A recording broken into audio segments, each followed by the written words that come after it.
Hello, ಎಲ್ಲರಿಗೂ ನಮಸ್ಕಾರ. ಹೇಗಿದ್ದೀರಾ? Welcome to Pooja Hemanth's kitchen. ಇವತ್ತಿನ ಸ್ಪೆಷಲ್ ನುಗ್ಗೆ ಸೊಪ್ಪಿನ ಈರುಳ್ಳಿ ಪಕೋಡ. ಇದನ್ನು ಹೇಗೆ ಮಾಡೋದು ಅಂತ ನೋಡ್ಕೊಳ್ಳೋಣ ಬನ್ನಿ. ಇವಾಗ ಹೆಚ್ಚಿಟ್ಟಿರೋ ಅಂಥ ಈರುಳ್ಳಿನ ಹಾಕೋತಾ ಇದ್ದೀನಿ. 1 ಬೌಲು ತೊಳೆದಿರೋ ಅಂಥ ನುಗ್ಗೆ ಸೊಪ್ಪು ಹಾಕ್ತಾ ಇದ್ದೀನಿ. ಸ್ವಲ್ಪ ಹೆಚ್ಚಿಟ್ಟಿರೋ ಅಂಥ ಕರಿಬೇವು ಸೊಪ್ಪು, 2 ಇಂದ 3 ಹಸಿಮೆಣಸು, ಅರ್ಧ ಸ್ಪೂನಷ್ಟು ಧನಿಯಾ ಪೌಡರ್, ಅರ್ಧ ಸ್ಪೂನು ಶುಂಠಿ ಬೆಳ್ಳುಳ್ಳಿ ಪೇಸ್ಟು, 1/4 ಸ್ಪೂನು ಓಂ ಕಾಳು, ಜೀರಿಗೆ 1/4 ಸ್ಪೂನು,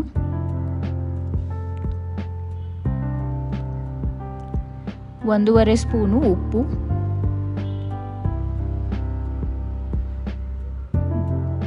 1 ಸ್ಪೂನು ಖಾರದ ಪುಡಿ, ನಾನಿಲ್ಲಿ 2 ಸ್ಪೂನು ಅಕ್ಕಿ ಹಿಟ್ಟು ಹಾಕೋತಾ ಇದ್ದೀನಿ,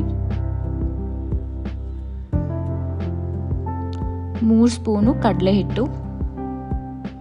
ಇವಾಗ ಇದನ್ನೆಲ್ಲವನ್ನು ಚೆನ್ನಾಗಿ ಮಿಕ್ಸ್ ಮಾಡ್ಕೊಳ್ಳೋಣ ಬನ್ನಿ.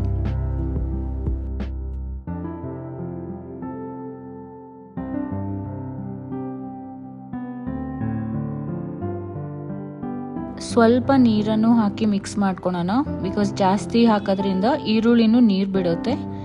ಸೊ ಹದಕ್ಕೆ ಬರುವಂಗೆ ಸ್ವಲ್ಪ ಸ್ವಲ್ಪನೇ ಹಾಕೋಣ. ಇವಾಗ ನಾನು ಸ್ವಲ್ಪ ಕಡಲೆ ಹಿಟ್ಟು ಹಾಕೋತಾ ಇದ್ದೀನಿ.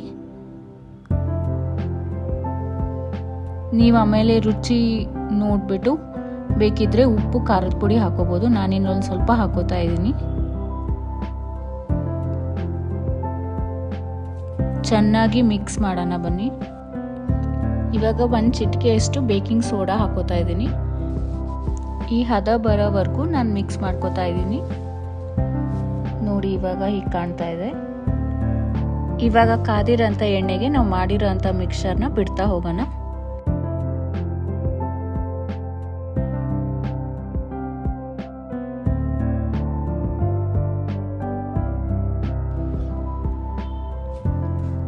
ಗೋಲ್ಡನ್ ಬ್ರೌನ್ ಆಗೋ ತನಕ ಫ್ರೈ ಮಾಡ್ಕೊಳ್ಳೋಣ ಚೆನ್ನಾಗಿ. ನಾವು ಅಕ್ಕಿ ಹಿಟ್ಟು ಹಾಕಿರೋದ್ರಿಂದ ಆ ಟೆಕ್ಸ್ಚರು ಮತ್ತು ಕ್ರಿಸ್ಪಿನೆಸ್ಸು ಚೆನ್ನಾಗಿ ಬರುತ್ತೆ. ನೋಡಿ, ಇವಾಗ ಗೋಲ್ಡನ್ ಬ್ರೌನ್ ಕಾಣ್ತಾ ಇದೆ.